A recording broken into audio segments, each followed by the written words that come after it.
Ladies and gentlemen, allow me to educate you on those rising blood sugars in the morning. Now, there's something called the dawn phenomenon, okay? It's also called the dawn effect.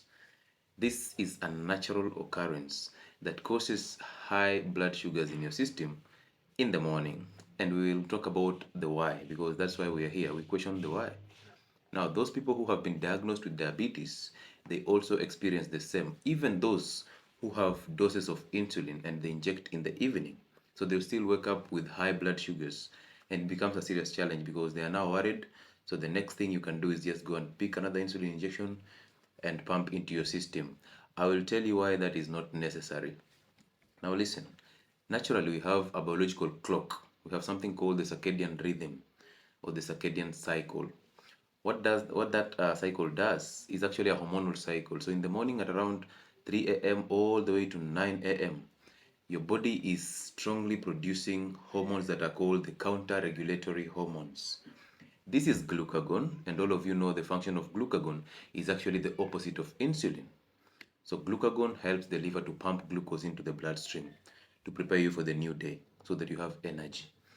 Number two, you have cortisol, which is the stress hormone. Actually, it's going to prepare you also for the new day. And cortisol is another hormone that actually causes insulin resistance so that you have high glucose in blood. Number three is the growth hormone. This growth hormone is the one that is involved in growth from the name.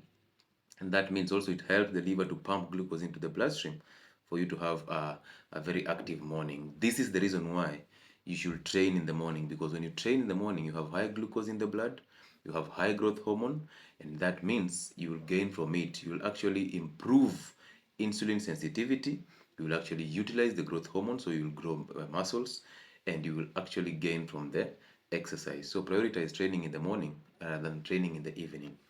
Number four hormone is what we call adrenaline. Now, adrenaline is the fight or flight hormone. And you know, if you produce the fight or flight hormone, you are in a tense mood.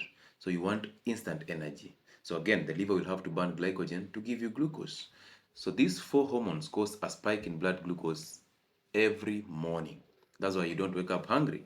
That's why you wake up and people say, I'm a morning person. No, because you have these counter-regulatory hormones being produced and they give you energy in the morning. And this is the reason why also morning breakfast is the most useless meal of the day. Please don't ever fall for that marketing strategy from the food industry.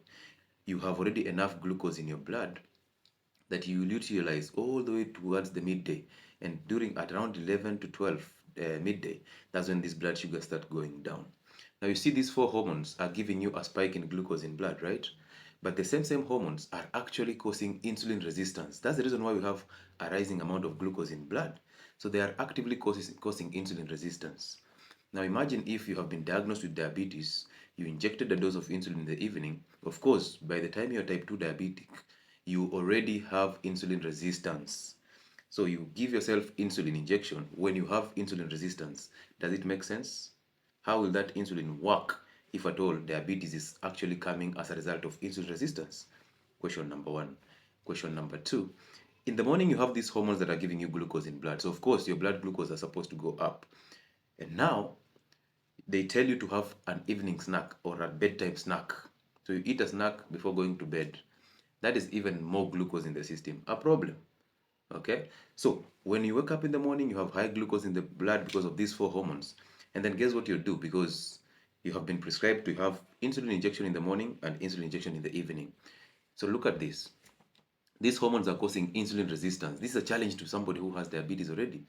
So when they cause insulin resistance, that means even if you inject that insulin in the morning, you're going to have challenges because where will insulin bind? Yet the cells are resistant to that insulin. That's question number two. However, this is a normal phenomenon to everybody. Like even those who don't have diabetes, they experience a spike in blood glucose because of these four. Okay, so therefore it's useless to take that morning breakfast. And again, you need to talk to your doctor to see how to actually work around, I mean, on your insulin therapy as you fix the kitchen. Okay, and then we start tapering down that insulin dose slowly as we get it off your system when your blood sugars have stabilized or when you have attained a stable glycemic control. Okay, so how then do you manage this dawn phenomenon? Number one, you have to do things that improve insulin sensitivity things that can improve utilization of glucose. That is why you should train in the morning. Go and lift in the morning at 5 a.m. to around 6 a.m. in the morning. Be in the gym and lift or do a morning run. That's the reason why you should start checking your diet. You should avoid morning breakfast. Push your breakfast all the way to noon. And when at noon, when you sit down to enjoy your meal, simply do a zero carbohydrate diet to maintain the insulin at low. If you're eating meats, do fatty meats so that you maintain insulin at low. And that's when you start burning the glucose that you've stored in form of fat. That's how you recover from diabetes. I thought you should know this because it's very important, because I get my clients, my people who have been diagnosed with diabetes, telling me all the time. Every time I wake up and I take my blood sugars, they are super high and I get worried. But when I take it in the evening, it's low. This is exactly what is happening in your system, okay? So it's a natural occurrence, and if you get to recover from that diabetes, you'll still experience the same. But understand that that will be a natural occurrence. This one that is being experienced in diabetic patients is dangerous because they will keep on adding the amounts of drugs for diabetes. They will top up the dose for insulin. But you see already the body is already resisting that insulin. So it's giving you actually glucose to utilize. So stay away from morning breakfast. Stay away from those cereals, those breads, and the margarine and those carbohydrates that you take in the morning. Push your breakfast all the way to noon. And at noon, enjoy a zero carbohydrate diet, basically animal proteins, vegetables, and an avocado, and use saturated fats. Once you've enjoyed that meal, wait until evening when you do your second meal of the day, and don't snack in between meals. That is how you start recovering from this.